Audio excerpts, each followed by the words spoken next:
Brock Huard's draft profile. You want traits? Check. You want a vocal leader? Check. At the end of the day, you have to say, okay, what's best for the organization? Can you make people around you better, and can you bring people together? Every day at 9 a.m. leading up to the draft. All right, number 17 on my list. I thought it only fitting on the day that the Washington Huskies are having their pro day. All the NFL world is over there on Montlake looking at Penix and all these guys. I thought it only fitting that I profile an Oregon Duck. So I'm going to do that. With their selection, they pick offensive center Jackson Powers Johnson. Here's the challenge, and why he's so low on my list has nothing to do with his talent.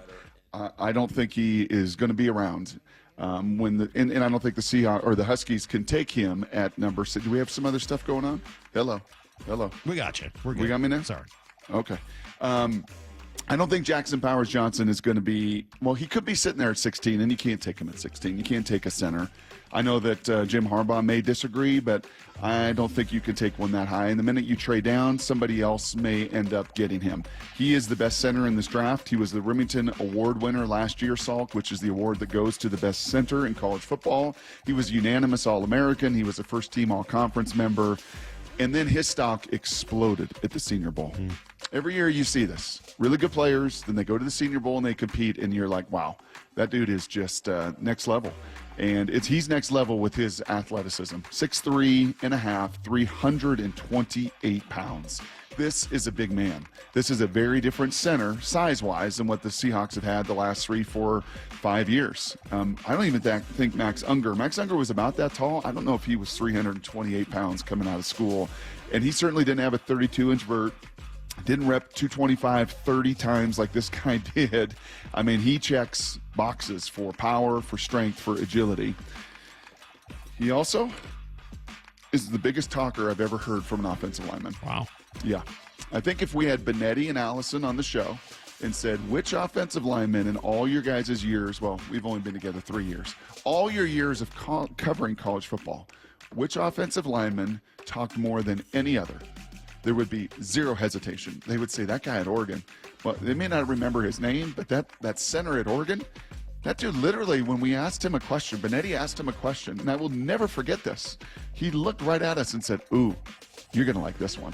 And then he went on like an 8-minute answer. I mean, and it was pretty good. It talked about his ballroom dancing days growing up in Utah. Talked about him being undersized at like 230. He was always a really good athlete. And then all of a sudden he got to about 280 and was like, wow, now I can really be something. And then the recruiting scene exploded. It was an Under Armour All-American and all of the rest of that stuff.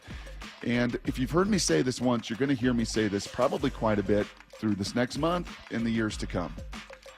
Remember when they introduced the Seahawks, like they're going to introduce the Mariners for opening day, and you see the guys run out, and you watch a lot of the linemen, and you're like, ow, ooh, that must hurt. Gosh, they're carrying a lot of weight. Ow, ooh. And then you watch Dwayne Brown run out, and you're like, that dude's an athlete. Troy Fautanu is the same way. I was telling the Chicago radio station, your buddy Spiegel in the afternoons that yesterday. I actually sent him your number.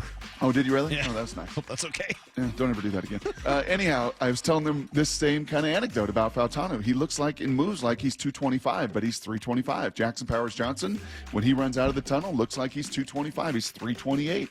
There's not a lot of guys like that. There's not a lot of humans like that. This draft class has a ton of them on the offensive line, more than any I can remember in recent years. And the best of them at center happens to be the kid out of Oregon High School in Utah, and one heck of a character.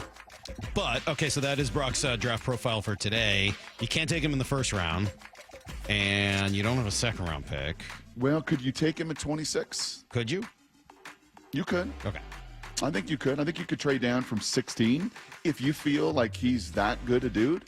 So do we want to anchor with our 2 young tackles and our center, and then we'll fill in some spots and try to make do at guard with some veterans, or maybe a 3rd or 4th rounder at guard as well? This is a draft. It sure feels like you've got to take 2 offensive linemen. Okay.